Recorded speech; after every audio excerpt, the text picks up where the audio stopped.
Shalom, welcome back to the Midrash Aggadah Parsha series.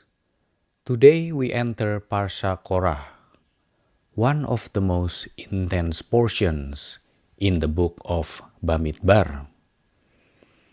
On the surface, it is a story about rebellion. Korach rises up against Moshe and Aharon. Dathan and Abiram stand with him. 250 leaders join the movement. They come with a sentence that sounds very spiritual. All the congregation is holy, and God is among them. And honestly, if we only heard that one sentence, it would sound beautiful. It sounds like equality. It sounds like humility. It sounds like a call to honor every soul. But the Midrash Aggadah teaches us to listen deeper. It asks, what did Korach really take? The Torah says, Vayikach Korach. Korach took. But it does not immediately say what he took. So the Midrash says he took a bad purchase for himself. He took a deal that looked powerful from the outside, but inside it was a loss. He took dispute. He took argument. He took separation. He took holy words and used them as a weapon. That is the first lesson. Not every sentence that sounds spiritual comes from a pure place. Sometimes a person can say, everyone is holy, while the hidden voice inside is saying, why am I not the one being honored? Korach was not an outsider. He was from Levi. He was close to the Mishkan. He was close to sacred service. He knew the language. He knew the symbols. He knew how to speak in a way that could move people.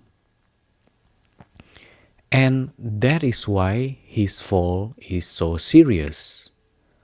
The closer a person is to holiness, the more dangerous ego becomes when it dresses itself as holiness.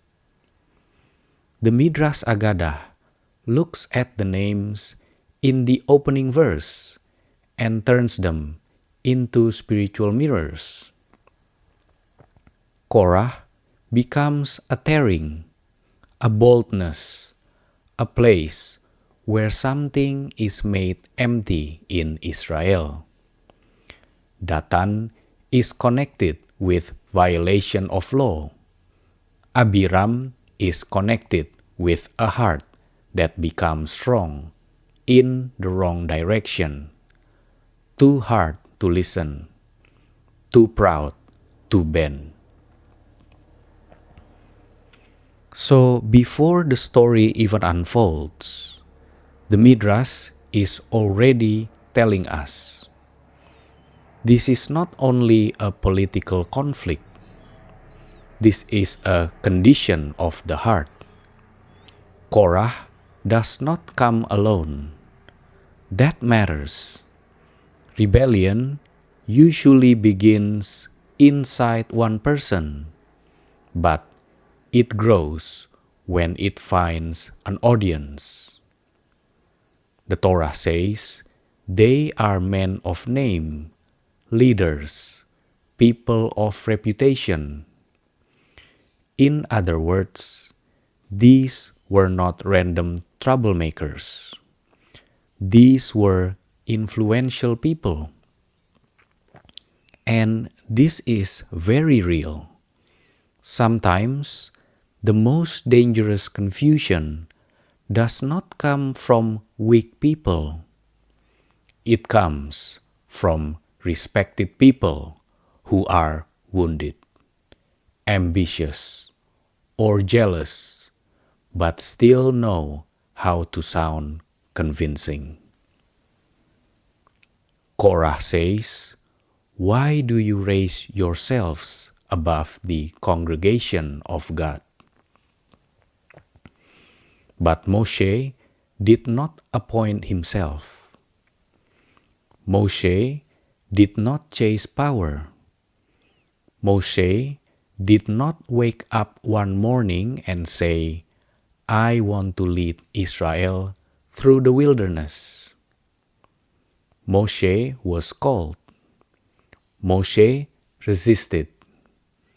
Moshe argued with God at the burning bush because he did not feel worthy. That is the difference between true service and false authority. True service often begins with trembling.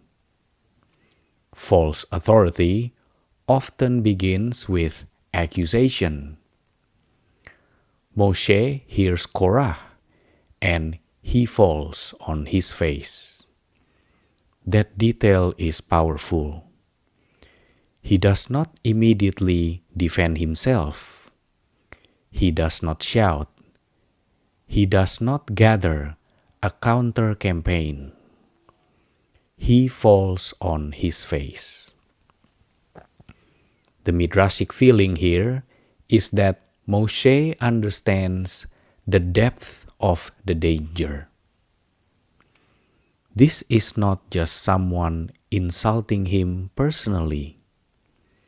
This is a crack forming inside the camp.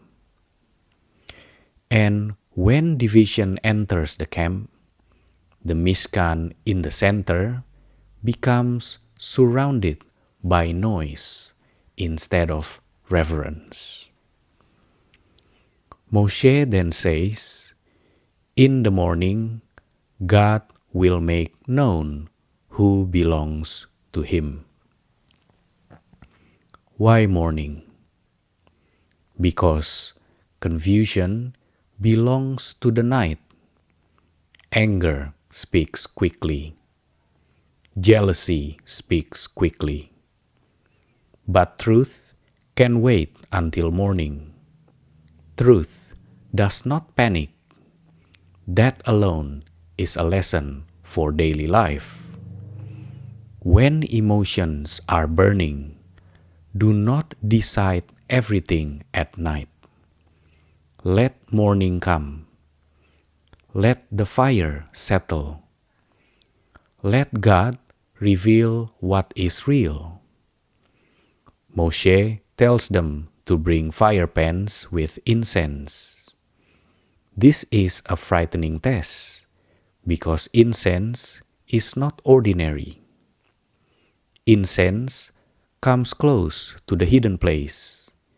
It represents inner offering, inner fragrance, the secret intention of the heart. In the Mishkan, incense is holy. But if the wrong person grabs holiness for self-display, the same holiness becomes judgment. This is one of the great mysteries of Korah. The issue is not that Korah wants closeness to God. The issue is that he wants closeness without surrender. He wants the crown without the burden. He wants the fragrance without the purification. He wants the position without the death of ego. Then Moshe speaks to the sons of Levi. He says, "Is it too little for you that God separated you from the congregation to bring you near for service?" This is a piercing question.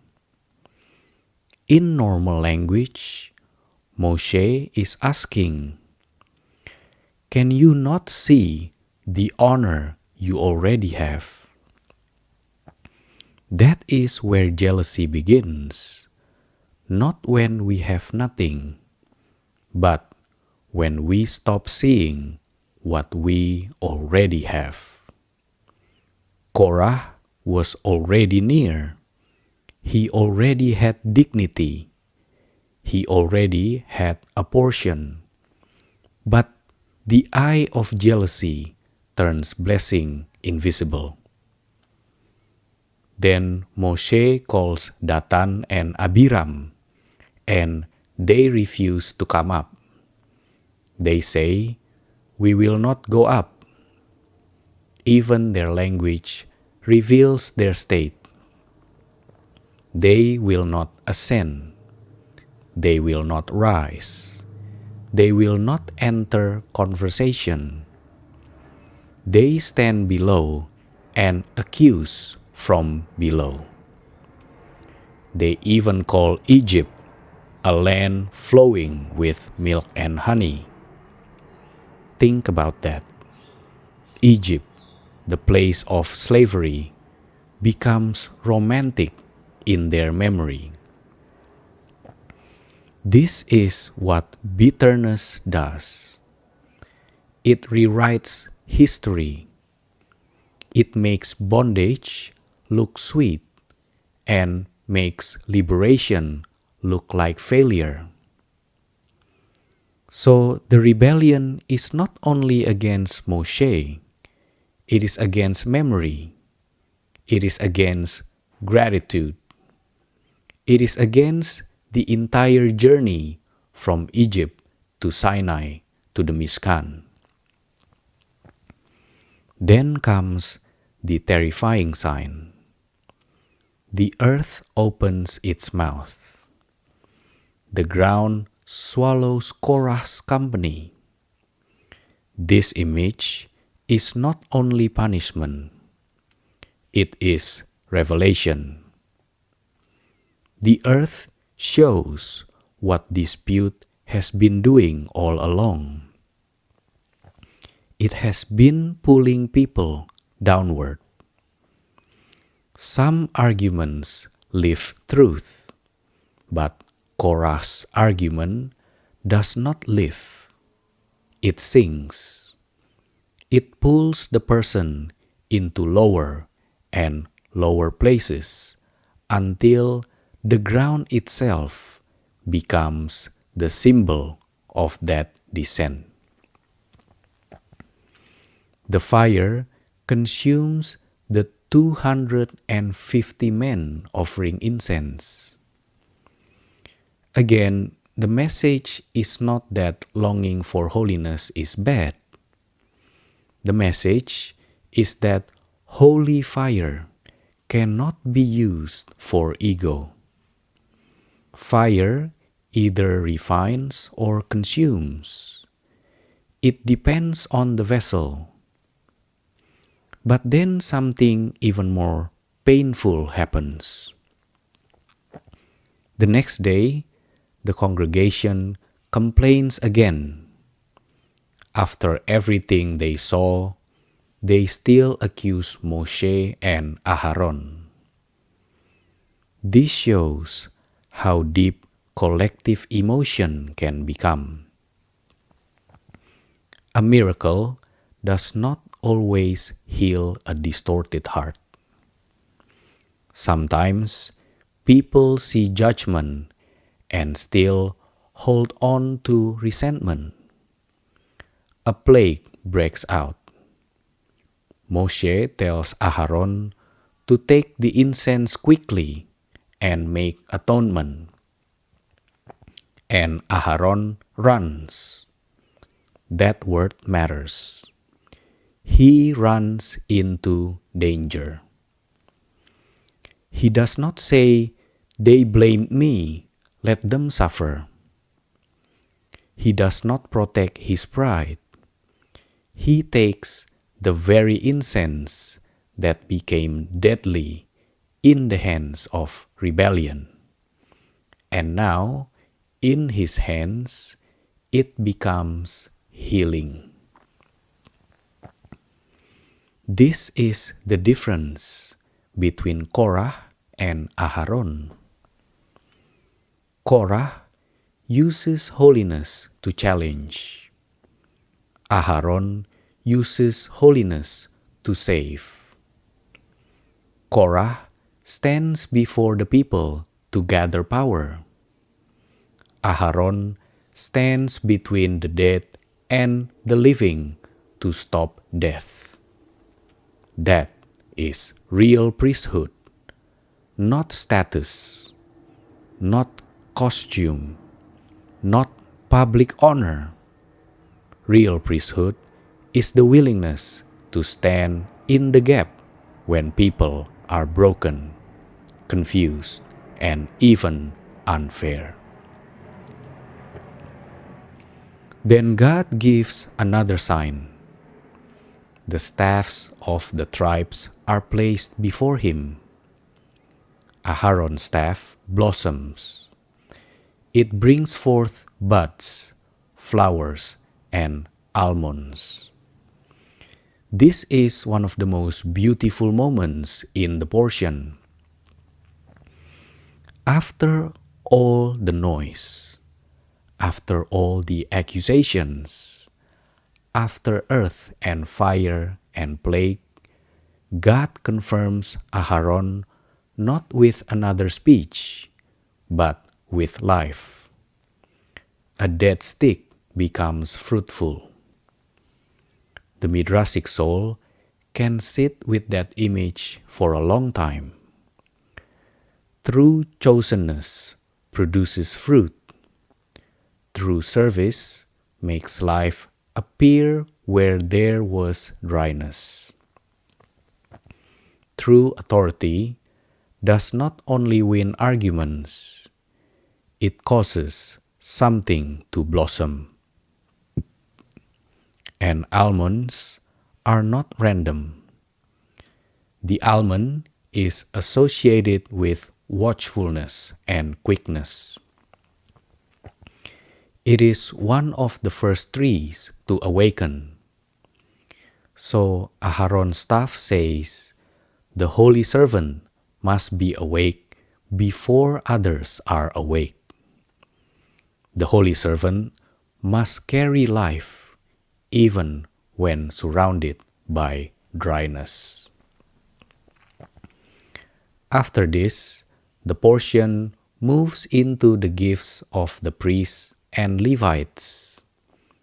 At first, that may feel like a separate topic, but it is deeply connected. After a rebellion about honor, the Torah teaches the structure of holy support. The priests receive gifts. The Levites receive tithes. But this is not luxury. This is covenantal order. They do not receive a land portion like the other tribes. Their portion is service. Their life is tied to the altar, the Mishkan, the teaching, the guarding of holiness. So the Torah is correcting Korah's confusion. Holiness is not a free-for-all, but it is also not personal ownership. It is ordered responsibility. Every person has dignity, but not every person has the same assignment. That sentence is important. Equal holiness does not mean identical roles. Korah could not accept that. He confused difference with oppression. He saw structure and called it arrogance. But in the Torah, structure is not always domination. Sometimes, structure protects the sacred center. A body has many parts. An eye is not a hand. A heart is not a foot. If the foot says, "Why am I not the eye?" the body suffers. But when each part accepts its place, the whole person can walk in peace. This is why Parashat Korach is so relevant. We live in a time where everyone has a platform. Everyone can accuse. Everyone can gather followers. Everyone can use spiritual language. But the question is still the same. Is this coming from humility or from hunger for recognition? The Midrash Aggadah does not let us hide behind slogans. It asks us to examine the root. What did you take? Did you take a bad purchase? Did you take dispute into your heart? Did you take someone else's role into your imagination until your own blessing became invisible? And it also asks the opposite. Are you willing to be like Aharon? Are you willing to run toward healing? Are you willing to stand between death and life, not because people praise you, but because God placed incense in your hand? For us today, Korah is not only a person in the wilderness. Korah is a voice that can rise inside anyone. It is the voice that says, "I deserve more. I should be seen more. I should be higher. Why them and not me?" And sometimes that voice uses religious language. Sometimes it says, "I only care about holiness." But beneath the sentence, the heart must be tested. The repair is not to hate ourselves for having desire. The repair is to bring desire into truth. God gives each soul a portion, a place, a task, a rhythm. When we accept our portion, it begins to blossom. Aharon's staff teaches that you do not need to force fruit. You need to be placed before God. You need to stay faithful in the place assigned to you. Then, in the right time, what looked dry can blossom. So, the blessing of Korah is this. May we be saved from holy-sounding jealousy. May we not use sacred words to cover wounded pride. May we see the honor we already have. May we recognize true servants not by how loudly they claim authority, but by whether life blossoms through them. And may we become people who do not deepen division, but stand in the gap with incense in our hands, bringing peace between the living and the dead, between heaven and earth, between the wounded heart and the presence of God. And practically, this means we pause before we join every argument.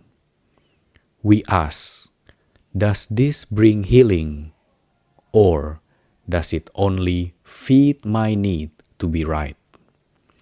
We ask, am I defending truth, or am I protecting an image of myself?